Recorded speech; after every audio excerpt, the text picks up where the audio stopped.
Chrysanthemum by Kevin Henkes.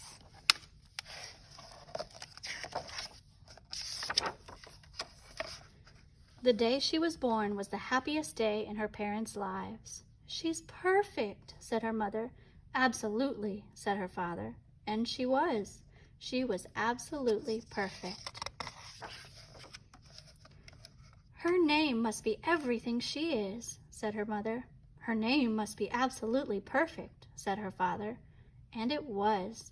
Chrysanthemum. Her parents named her Chrysanthemum. Chrysanthemum grew and grew and grew, and when she was old enough to appreciate it, Chrysanthemum loved her name. She loved the way it sounded when her mother woke her up. She loved the way it sounded when her father called her for dinner. And she loved the way it sounded when she whispered it to herself in the bathroom mirror. Chrysanthemum, chrysanthemum, chrysanthemum. Chrysanthemum loved the way her name looked when it was written with ink on an envelope.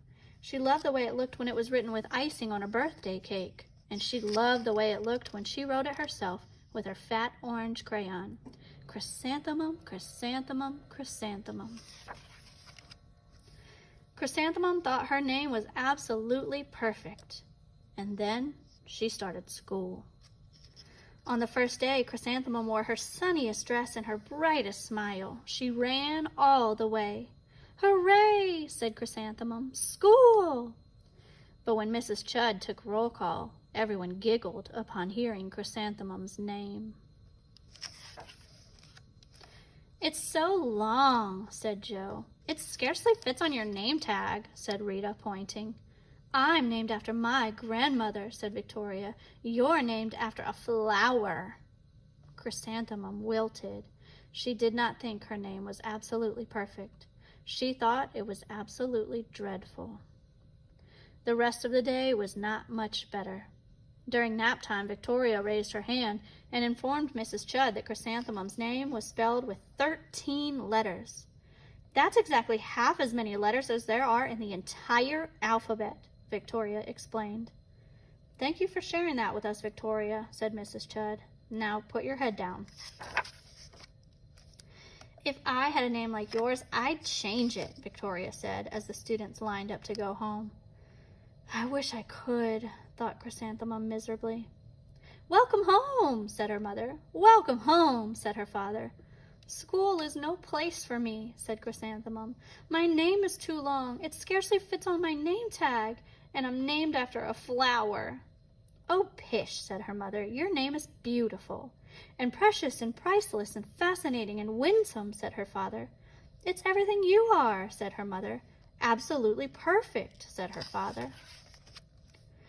Chrysanthemum felt much better after her favorite dinner, macaroni and cheese with ketchup, and an evening filled with hugs and kisses and parcheesi. That night, Chrysanthemum dreamed that her name was Jane. It was an extremely pleasant dream. The next morning, Chrysanthemum wore her most comfortable jumper. She walked to school as slowly as she could. She dragged her feet in the dirt.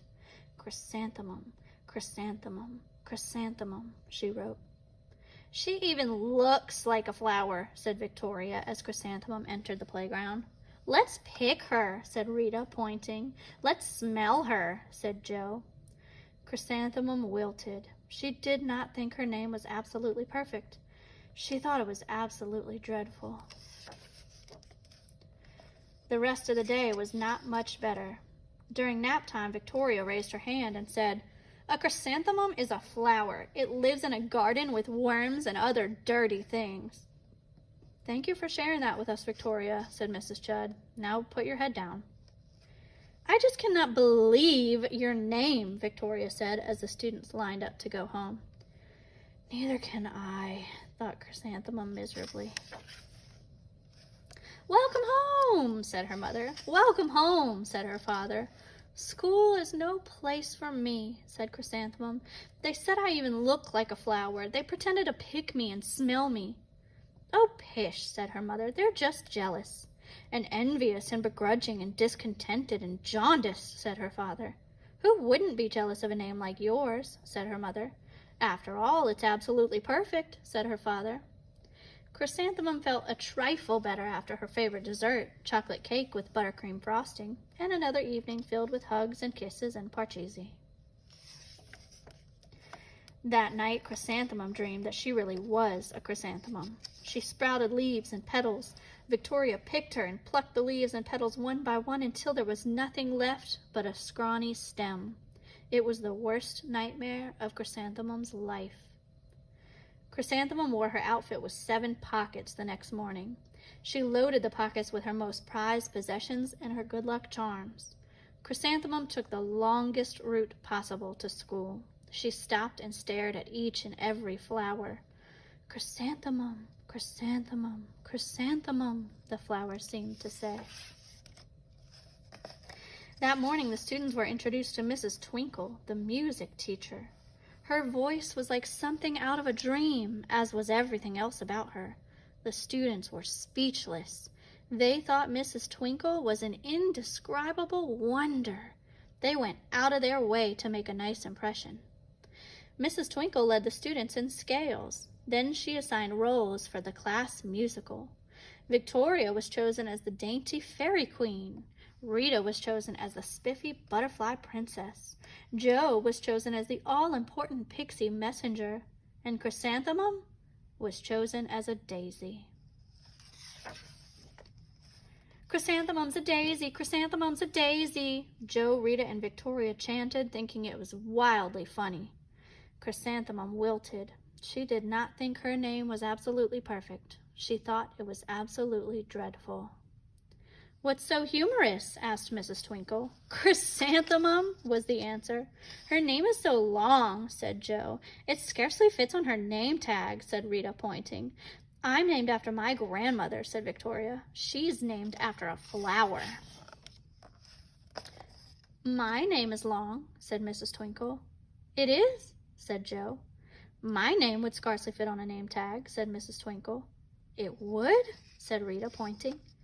"And," said Mrs. Twinkle, "I'm named after a flower, too." "You are?" said Victoria. "Yes," said Mrs. Twinkle. "My name is Delphinium, Delphinium Twinkle. And if my baby is a girl, I'm considering Chrysanthemum as a name. I think it's absolutely perfect."